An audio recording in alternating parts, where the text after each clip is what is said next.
Buenas tardes, alumnos. Bueno, en esta segunda oportunidad vamos a continuar desarrollando el tema vectores. Más específicamente, vamos a ver cómo hacer para determinar el módulo de un vector. Bien, para desarrollar, digamos, esta sería nuestra consigna, determinar cuál es el módulo de un vector. Para ello debemos recordar qué es lo que es un vector. Un vector es un segmento orientado. Es decir, que si es un segmento, quiere decir que tiene un determinado origen y tiene un determinado extremo que le llamamos P. El origen, ustedes recuerden que lo habíamos dicho, lo habíamos definido, que tiene determinadas coordenadas x1 y 1, y el extremo P que tiene coordenadas x2 y 2.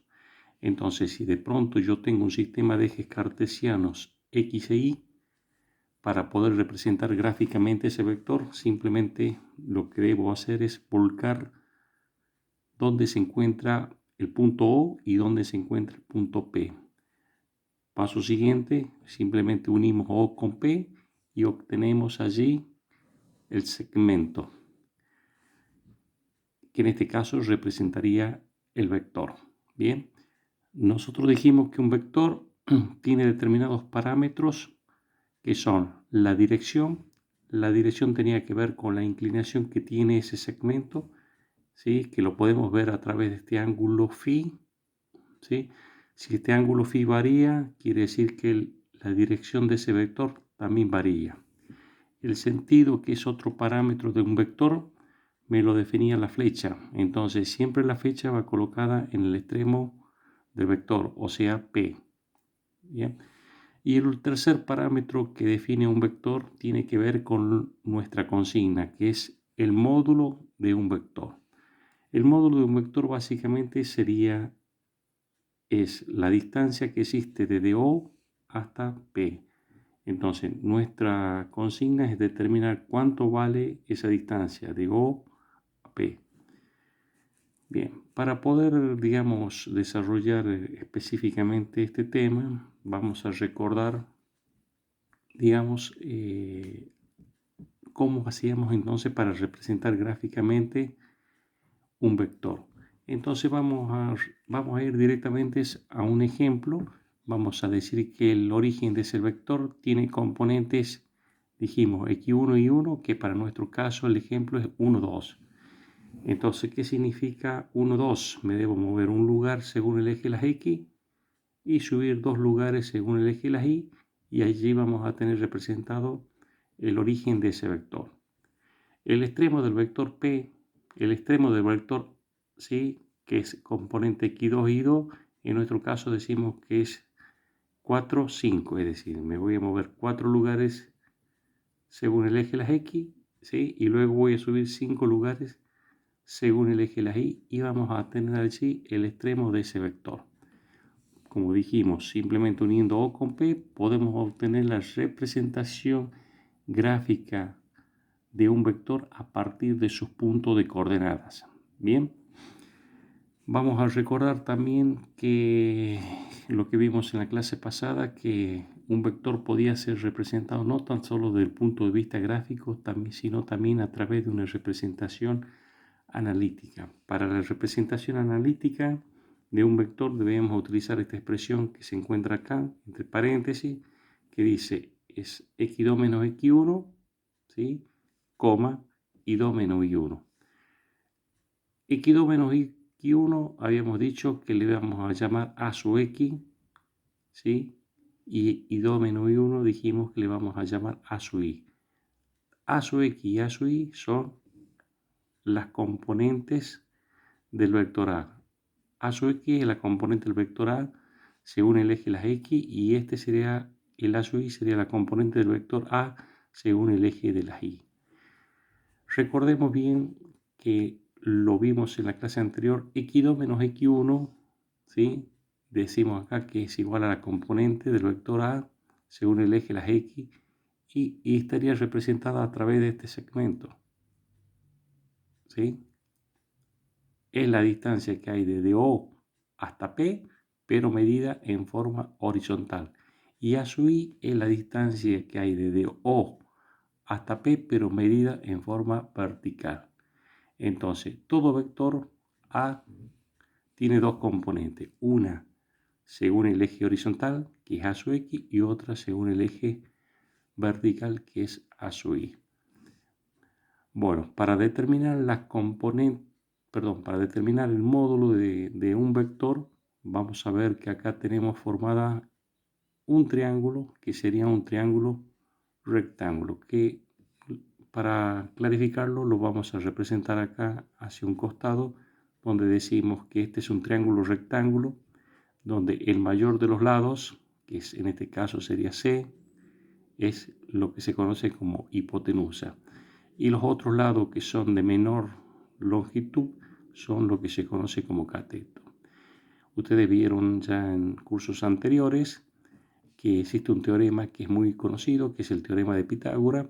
El teorema de Pitágoras me permite determinar qué relación existe entre estos tres lados de este triángulo.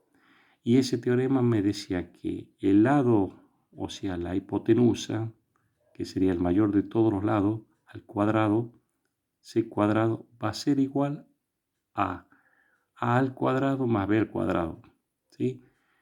Ese C cuadrado, si lo paso al segundo miembro, me va a quedar raíz cuadrada de A cuadrado más B cuadrado. Entonces, utilizando esta herramienta, el teorema de Pitágoras, podemos emplearlo para nuestro caso que tenemos acá.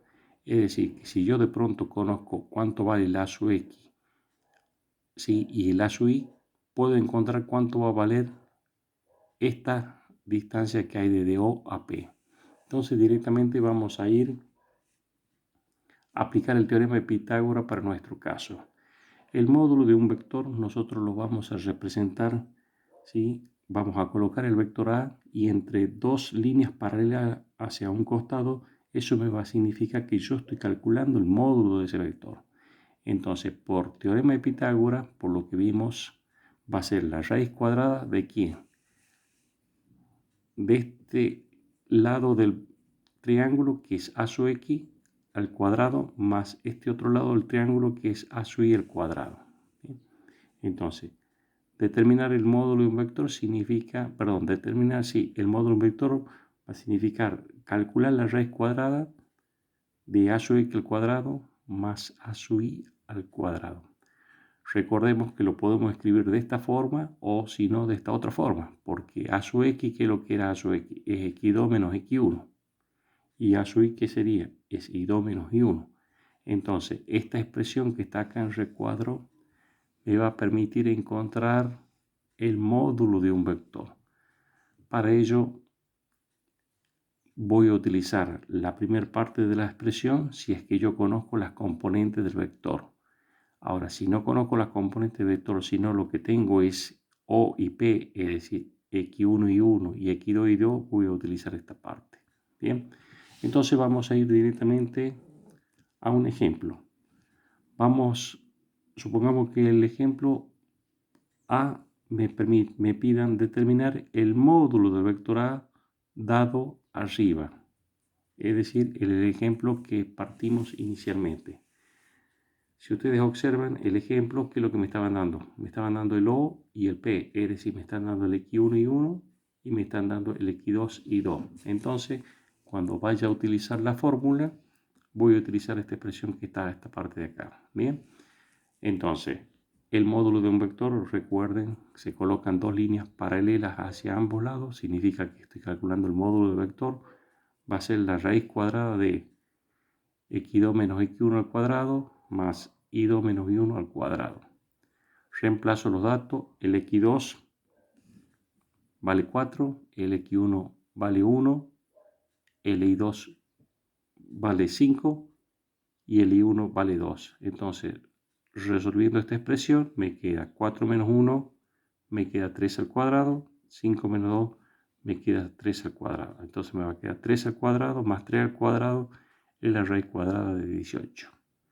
Si calculo esa raíz, me va a dar 4,24, o sea, es un número decimal. ¿Qué es lo que me está representando este valor 4,24? Básicamente, si yo tengo representado el vector, sería la distancia, y agarro una regla y mido la distancia que hay desde O a P, quiere decir que esa distancia va a ser 4,24 centímetros. Bien, entonces este sería el caso del primer ejemplo en donde me piden calcular, digamos, el módulo del vector, pero tengo como dato el O y el P.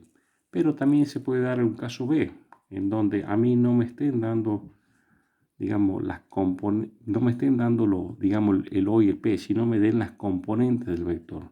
Supongamos en este caso, el vector B tiene componentes 3, menos 2. Es decir, que acá no me están dando el O o el P, sino me están dando el A sub X, en este caso sería el B sub X y el B sub Y. O sea, me están dando las componentes. Entonces, cuando yo vaya a aplicar para determinar el módulo, voy a utilizar la expresión esta que está acá, solamente la primera parte. Va a ser entonces la componente según el eje de las X al cuadrado más la otra componente según el eje de las Y al cuadrado, que en nuestro caso sería 3 al cuadrado, que sería la primera componente, más la otra componente que sería menos 2 entre paréntesis al cuadrado.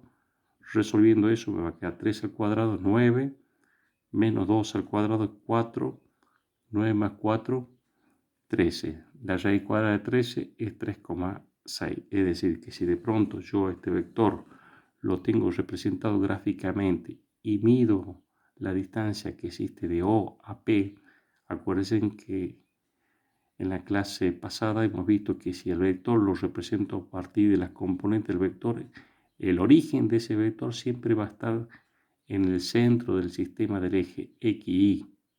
¿Sí? Y el extremo está definido según los valores de las componentes que yo tengo como dato, que en este caso sería 3, menos 2.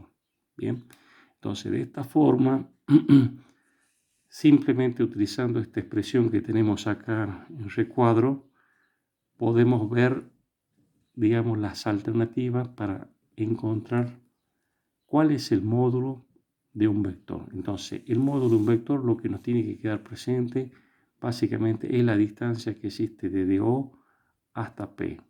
Y para ello, para resolverlo, simplemente utilizando el teorema de Pitágoras, ¿sí? Hemos logrado determinar la expresión que permite encontrar ese valor, ya sea si me dan las componentes o si me dan los datos O y P, dependiendo del ejercicio en sí.